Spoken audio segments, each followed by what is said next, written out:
Taib. Dari Firza ya, ilmu laduni apakah harus melampaui waktu tertentu? Pertama kita terjemahkan dulu apa arti ladun. Ladun itu ilmu, al-ilmu al-munazzal min indillahi mutlaqan bighairi wasilah, bighairi wasilah, ilmu yang langsung turun dari sisi Allah.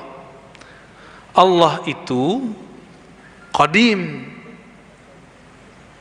Bagaimana mungkin langsung menurunkan ilmu kepada kita yang hadis yang baru ini? Maka harus mengenal hembusan sang qadim di dalam diri kita. Tapi ingat, hembusan itu bukanlah Allah. Hembusan itu hembusan saja. Cuma ada beberapa orang kebatinan membawa nama tasawuf, dikira di dalam dirinya ada Tuhan. Enggak begitu. Nafakhtu fihi min ruhi, aku tiupkan ke dalamnya hembusanku. Hembusan itulah yang ada di dalam diri kita. Hembusan inilah yang bisa menampung ilmu laduni. Jadi sebenarnya di saat ditiupkan di dalamnya sudah ada laduni. Jadi Allah meniupkan ruh hembusan itu, di dalam itu sudah ada ilmu. Maka yang disebut laduni itu mendownload ilmu Allah langsung dari ruh kita. Karena ruh kita adalah hembusan darinya. Paham? Jadi deket gak tuh? Kayak kita mau download sesuatu aplikasi di handphone, ada nggak Play Store-nya? Ya, tinggal pencet-pencet doang. Masalahnya mau buka Play Store nggak punya email. Mau buka kolbu tapi tidak tahu cara bukanya, nggak punya nama email kolbunya, ya nggak bisa dibuka. Ya. Kira-kira begitu. Jadi apakah butuh waktu? Kalau orang sudah punya nama ruhani, dia sudah mengenal dirinya, itu yang saya sebut mengenal nama ruhani. Man arafa nafsahu. Jika dia kenal dirinya, dia akan mampu mengakses ilmu laduni. Tapi kalau orang nggak tahu diri, ya nggak bisa kenal. Taib. Butuh waktu? Enggak. Ilmu laduni itu turunnya detik per detik. 1 detik di dalam laduni sama dengan 70.000 ilmu di luar. Itulah maksud Nabi mengatakan 1 bab ilmu lebih afdol daripada 100 rakaat, 1000 rakaat. Karena sholat itu harus pakai ruh. Ruh itu tempat turunnya laduni. Maka orang yang nggak ngerti, kita lagi kajian subuh, masuk syuruk, dia sholat 2 rakaat, padahal kita masih kajian. Dia lupa, ngaji ini lebih afdol dari sholat 2 rakaat. 1 bab ngaji lebih afdol dari 1000 rakaat. Cuma karena beramal pakai nafsu, nyalahin Ustadz nih, udah syuruk masih ceramah aja. Emang ada kewajiban sholat syuruk? Emang ada kewajiban, keharusan kalau syuruk ceramah berhenti? Kan nggak ada. Kita aja yang nafsu dapat pahala, ya, tapi lupa yang sebenarnya. Cara menjaga keilmuan kepada para pemula, selain sanad, rajin membaca, zikir yang harus diawali sebelum belajar, apa yang standar? Cara menjaga ilmu, gitu ya. Udah punya guru, udah punya komunitas, apalagi? Zikir apa yang perlu dibaca?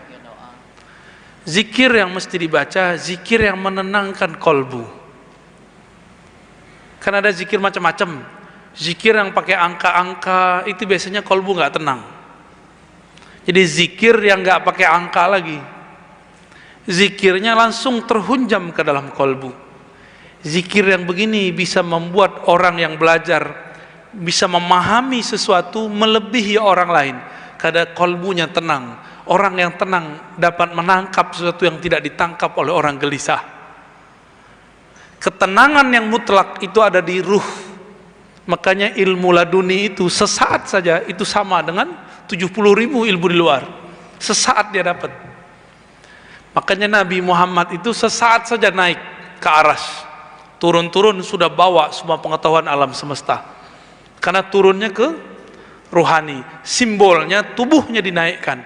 Padahal itu sebenarnya adalah cara Allah Subhanahu wa taala memberikan penjelasan, mau gimana pun asbab harus diambil. Asbab harus diambil. Jadi coba belajar zikir yang menenangkan kolbu. Jadi ada teman saya, mahasiswa jatuhnya ya, dia nanya, Ustadz, nanti kalau saya belajar zikir, hafalan saya hilang. Nah, ini godaan setan orang ngafal nih, supaya orang yang ngafal nih nggak pernah tersentuh ilmu zikir. Itu caranya. Berarti dia membenturkan antara ilmu zikir dengan ilmu hafal. Gimana cara jawabnya? Quran ente ngomongnya gimana? Ala bidzikrillah tatmainnul qulub. Sama nggak Quran kita? Sama kan surat Ar-Ra'd ayat 28 ada bunyi lainnya. Oh, itu pasti Qurannya beda tuh. Ketahuilah hanya dengan menyebut nama Allah kolbu jadi tenang. Orang baru bisa takrir cepat kalau kolbunya tenang. Jadi coba nih takrir lagi gelisah, bisa nggak? Nggak bisa. Dia ikutlah talqin zikir, belajarlah di zikir kolbu. Semenjak saat itu kalau mau ada khataman, dia tidak perlu tergesa-gesa lagi. Dia cukup zikir sebentar, nanti dia ingat-ingat. Dan cara menghafalnya enak. Jadi takrir yang dimulai dari kolbu lebih cepat daripada takrir yang dimulai dari ro'yu, ya, pikiran. Capek kalau pakai ro'yu, biasa jadi ancaman. Ini bisa stroke, ini bisa lupa, ini bisa bercabang, ya. Apalagi antum nih ya, yang galau-galau ini, itu bentar-bentar udah hilang tuh. Jadi sebenarnya bukanlah maksiat yang bikin hafalan hilang, tapi pikiran bercabang. Maksiat itu salah satu yang bikin bercabang, gitu, ya. Bukan sekedar maksiatnya, tapi efek maksiat di pikiran itu. Maka Imam Syafi'i hilang hafalannya cuma dengan melihat aurat lawan jenis, karena waktu itu susah ngelihat aurat. Sekarang kita baru keluar, nggak perlu kita lihat lirik-lirik, dianterin itu ya. Mau gimana lagi? Ya, baru hafal kulhu langsung hilang. Nggak juga, nggak hilang-hilang kan kulhunya dari dulu, nggak hilang-hilang. Karena antum nggak pernah pecah fokusnya waktu baca kulhu. PD-nya bukan main ya. Kulhu Allah. Ya, jadi zikirlah zikir kolbu yang menenangkan hati, maka ilmu yang kita serap akan tersimpan dengan baik. Wallahu a'lam bishawab. Masih ada waktu. Assalamualaikum warahmatullahi Sambil berdiri wabarakatuh. Bapak, sambil berdiri. Ya. Wah, ini pertemuan yang pagi kedua. tadi udah nanya nih. Borong lagi nih. Ya. Begini, Ananda Ar-Razi. Saya sering dengar bahwa Islam itu terpecah menjadi 73 firqah. Bukan Islam, Pak, umat. Islam satu. Satu. Inna dina indallahil Islam. Islam satu, nggak pernah terpecah. Umat terpecah 73. Gitu baru benar. Satu yang benar. Sampai hari ini saya berpikir sendiri, mana yang benar? Semua ngaku benar. Walaupun ada hadis taraktum fikum amraini ma antadilu bihi ma abadan. Kitab Allah wa sunnati. Tapi rasanya belum puas Pak Ustadz. Akhirnya saya membuat kesimpulan sendiri, pendapat sendiri, bahwa yang benar itu awaludin marifatullah. Man arafa nafsahu faqad arafa rabbahu. Nah, inilah aku pikir yang benar Pak Ustadz. Mohon respon. Siapa namanya Bapak? Bapak siapa namanya? Oh, Pak Ustadz tahu, Muhammad Johnson. Itu artis itu ya. Iya, artis. Dia terkenal sendiri tuh. Muhammad Johnson. Ya, saya garis bawahi Islam cuma satu. Umat Islam yang berpecah-pecah. Terus kita sedih, ya sedih. Tapi itulah kehendak Allah. Dan Allah sendiri mengatakan ada 3 ayat minimal di Quran. Ya, dan Allah cuma mengandai-andaikan walau syaa rabbuka la ja'alahum ummatan wahidah. Berarti Allah nggak menginginkannya. Allah tidak menginginkan umat ini satu. Dia hanya menginginkan dialah yang satu. Dia hanya ingin agamanya yang satu. Kalau selainnya, carilah Sang Maha Satu itu. Terus seumur Pak Johnson masih bingung mana yang benar. Ntar gimana meninggalnya Pak? Simpulkan sendiri, berbahaya simpulkan sendiri. Ini ilmu bersanad, nggak boleh simpulkan sendiri. Harus kita ambil dari guru kita yang dia gurunya bersambung kepada Sang Maha Guru, baginda Nabi Muhammad SAW. Makanya mengikuti imam yang berguru, mengikuti guru yang bersanad itu wajib, harga mati. Itulah makna fas'alu ahla dzikri. Nggak boleh pikir-pikir sendiri. Fas'alu ahla dzikri 2 kali di Quran. Tanyalah ahli ilmu. Tanya ahli ilmu. Makanya kita perlu belajar sejarah untuk mengetahui akidah kita ini benar atau tidak. Makanya saya sering menukil kembali kisah Syekh Abdul Somad Palembani. Beliau puluhan tahun di Madinah, akidahnya Asy'ariyah. Walaupun yang tamat Madinah sekarang belum tentu Asy'ariyah. Ya kan beda masa, mau gimana lagi. Dituduhlah kita menghujat orang tamat Madinah. Ya enggak.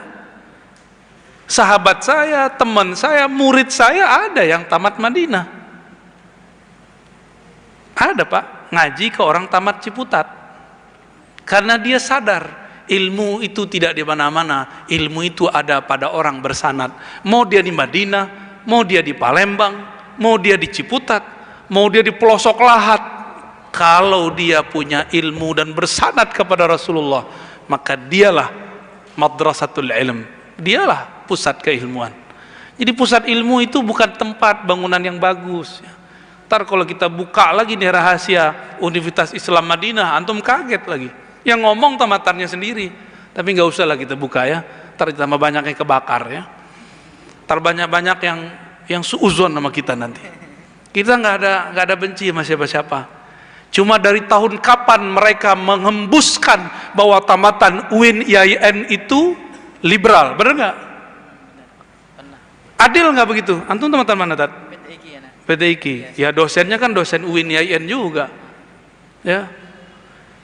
Ini banyak kan di sini ada kan yang ustadz-ustadz pasti tamatan UIN IAIN, Stein. Antum itu disebut pemurtadan, korban pemurtadan di IAIN, UIN. Itu tulisan mereka dari dulu. Kita diam-diam aja sih dari dulu, nggak ada yang mau nanggapin. Saya tanya ke rektor, saya tanya ke profesor, Prof, kok nggak ada yang balas? Ngapain balasin orang bodoh gitu, kata mereka. Cuma ini mereka ini kan sibuk di alam akademisinya, ilmiahnya, nggak sempat bahas, nggak sempat balas. Tapi di akar rumput banyak orang bertanya, Ustadz saya nggak mau masukin anak ke UIN IAIN. Kenapa? Liberal. Liberal dari mana? Emang liberal artinya apa? Liberal itu istilah ekonomi, bukan istilah orang beragama. Itu tuh jil. Jil, siapa yang bikin jil? Ulil Absar Abdallah. Dia sekolahnya di Lipia. Gimana tuh? Repot nggak antum tuh? Tahu Lipia? Lipia Jakarta. Mahat bin Suud punya Saudi juga. Sekarang beliau sudah ganti haluan, suka tasawuf dia ya. Gitu ya. Jadi jangan dipikir-pikir sendiri Pak. Kita carilah orang bersanad. Dulu siapa imam kita almarhum sini dulu, Kiai Nawawi ya. Ya kan nyambung nanti ke Kezen. Kezen kepada siapa ayahanda beliau? Muhammad Azhari apa Jauhari? Azhari, terus ke atas kan nyambung semua. Nyambungnya dan porosnya semua ke ulama Madinah, ulama Mekah Madinah. Begitu aja putar-putar. Nanti ke Mesir Zakaria Al-Ansari, balik lagi. Begitu aja muter sampai kepada imam-imam kita itu. Jadi gini, Pak Johnson. Kalau Pak Johnson ini ngaku keturunan kerajaan Kesultanan Palembang, pembuktiannya gimana? Nasab sama. Kalau saya ngaku Ahlus Sunnah, saya tunjukkan nih nasab saya, ini sanad saya.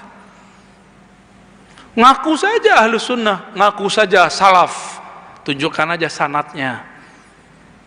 Mereka kan tidak hormat ke ilmu sanad, malah ngejek ilmu sanad. Itu aja sudah gagal. Ya, gimana mau bisa faham? Ya, sanad itu nggak penting. Yang nggak penting itu ketika bersanad cuma ngambil ijazah tapi tidak ngambil ilmunya. Kita sudah ngerti semua. Ustadz-ustadznya lebih paham dari antum lah. Sanad itu ada sanad ijazah, tabarukan, ngambil berkah. Ada tafakuhan, ada mendalami, maka disebut riwayat dan dirayat. Ngerti semua kok mereka ini. Ya, udah belum?